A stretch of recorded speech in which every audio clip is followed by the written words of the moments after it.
Hello ladies and gentlemen, and welcome back to my channel for another third-party unlicensed 1/4 scale figure unboxing and review video. That's right, we're taking a look at our very first quarter scale third-party item on the channel, and what better way to start than with the T-1000 from Terminator 2. Now, back in the day, Enterbay did release their own T-1000, and this shares a lot of parts with that. This company, Instant Toys, have been a little bit naughty. They've recast the head sculpts and some of the other accessories that came with the Enterbay one to make their version here. Now, the Enterbay release is long since sold out and very difficult to find, so if you are okay with recast items, and it by all means is a personal choice, then this one is readily available on the open market. I purchased mine from toyswonderland.com. The link is in the description below, but for your reference purposes only. Do bear in mind it is third party and it does have recasted pieces in the box here. What we are going to do now though is get the box laying flat in the light box and do the unboxing. And here we have everything that comes with the T-1000. Let's start off by taking a look at the display base first. Now, if you've seen any of the Enterbay Terminator figures, this will be very familiar to you. Bringing in the official one, they are pretty much identical in sculpt. It's a recast after all, it's just the paint applications that are different. Obviously, you also do have a Terminator 2 Judgment Day metal nameplate on the official, and I prefer the paint applications on it. It looks far and away better, compared to this third-party version, which still has a very subtle rust effect on here, but none of the silver paint applications, and of course, no nameplate. Now, the weirdest thing about this display base is the pole, because it is threaded, but for some reason every single hole here isn't, so it's meant to just sort of rest in there. To me, it kind of feels like they've taken this off-the-shelf dynamic pole and then recast the display base without really putting any thought into how they're going to interact. It's a little bit weird. Now let's take a look at the head sculpts, starting off with just the neutral one. Unfortunately, right out of the box, mine has a teeny tiny scuff on his nose there. I could of course try and repaint that and fix that, but I wanted to show you how it came out of the box. Now, bringing in the official Enterbay head sculpt, the detail is just night and day. The Enterbay one looks far and away better. The eyes have much more of a gloss to them. He looks more realistic. The skin tone looks just so much more lifelike compared to the third-party one, which is still a great sculpt because it's a knockoff of the Enterbay one, but the paint applications definitely do let it down just a little bit. Also, the skin tone is surprisingly warm on that one. Now, comparing the official version to this, which is the bullet wound head sculpt, which looks fantastic, it also has the same darker style skin tone and lack of detail. But I'll allow this one because I do like the sort of huge gaping hole in the side of his head there, and the silver is done with a nice reflective paint. I probably will be displaying mine with the official version of this head sculpt because otherwise I don't really get to use it. I 9 times out of 10 go with this one for my T-1000 on display. I'll simply be using this figure as a donor body to display the official sculpts. Now, you do get some interchangeable boot options. These are the ones where he's sort of melting into the floor, and you can see this side has it as well. But, unlike the official release, this one doesn't come with this piece to pop on the display base. That's a metal grate, so it looks like he's molding in or out of the floor. Unfortunately, they didn't decide to include that metal section that the Enterbay did come with. He also, of course, comes with a standard pair of boots. They are one fixed, solid hunk of plastic, so yes, you won't be getting any ankle pivot or articulation out of them, but at the very least the sculpt and the paint applications are relatively decent. You do get an array of hands, but the most interesting ones are of course the ones with the spikes that have been molded in there. You can see that the paint does nicely blend into the skin tone, although there's not really much in the way of any texture or paint applications on the hands at all. It's pretty much just the bare unpainted plastic with the silver then applied to the fingers. And the same can be said for the regular hands. The sculpt is great, but the paint applications are just a little bit lackluster. What we are going to do now though is get the T1000 himself out here and take a closer look. And here we have him standing straight up and down in the light box, no crazy poses or accessories or anything like that. And yeah, overall he looks relatively decent. There is one thing though that's throwing the entire figure off for me, and we'll discuss it more in detail in just a second. But they've chosen to install these magnetic strip panels in the front of his shirt, so it makes him look incredibly boxy and incredibly broad. And for me, it just throws off the entire look of the figure. Honestly though, it doesn't look terrible if you discount that one annoying thing. The rest of the outfit is really well tailored, the body choice is pretty good, and even the head sculpt at a distance is a passable likeness to the T1000 just because that sculpt is so fantastic from Entebbe originally. What we are going to do now though is take him off the rotating turntable, punch in, and take a closer look at the details. And here we have him up close and personal. And yeah, so far this figure isn't absolutely horrible, but by no means is it worth picking up this one if you can get your hands on the Entebbe original. It's far and away better. Let's talk about some of the reasons why. First of all, we've already seen the head sculpt comparison, but the paint applications on this sculpt aren't anywhere near as good as the official release. It's still okay considering it is a larger figure and it is a recast sculpt.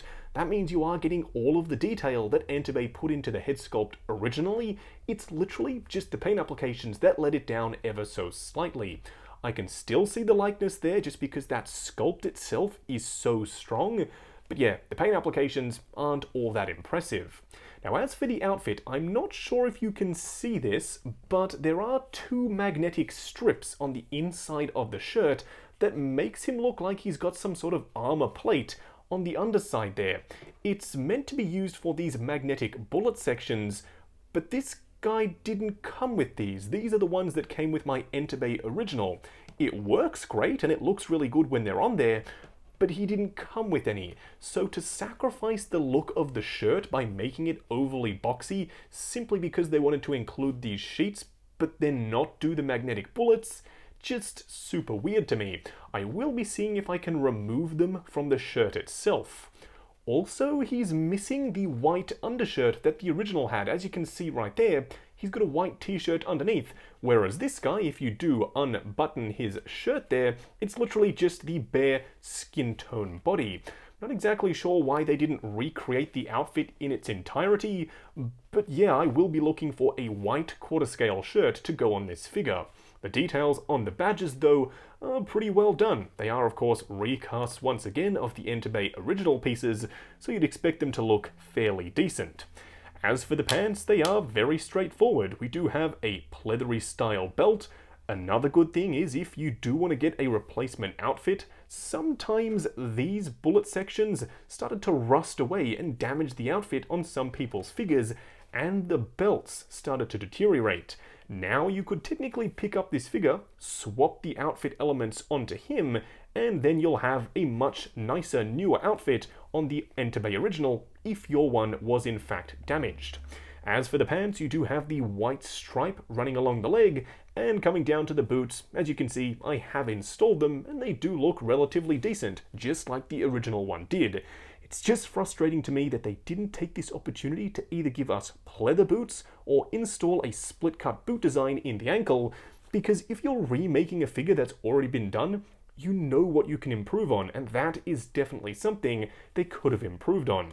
Now overall, I'm still pretty happy with this third-party release. I knew what I was getting into, but hopefully throughout the course of this video, I can give you more of an idea of what to expect when you pick up this figure. Now just quickly before we move on, I wanted to show you what this guy looks like wearing the alternate head sculpt. And honestly, I really like the way this looks. I loved the way it looked on the original, and here it looks equally as good for a third-party offering.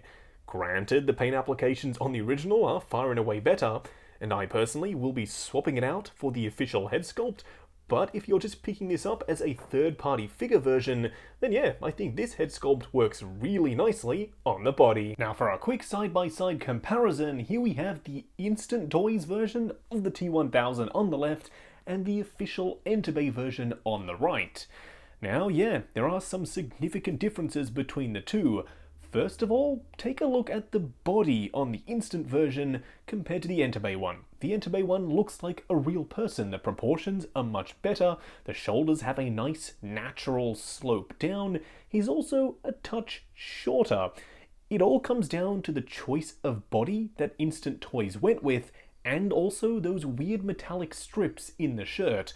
Those two things combined make him look a little bit weird, and it kind of makes him look like he's got no neck. So yes, even here, standing alongside the original one, with a bunch of time having passed and Instant Toys having the ability to use a much better modern body, it seems like they didn't really improve on a much older release, which is quite surprising. We've seen third-party companies getting better and better, but to have a figure like this, which made some very questionable choices compared to the original here, it makes me think that they didn't even really compare their final product back to what Entebbe put out all those years ago, which is just quite peculiar.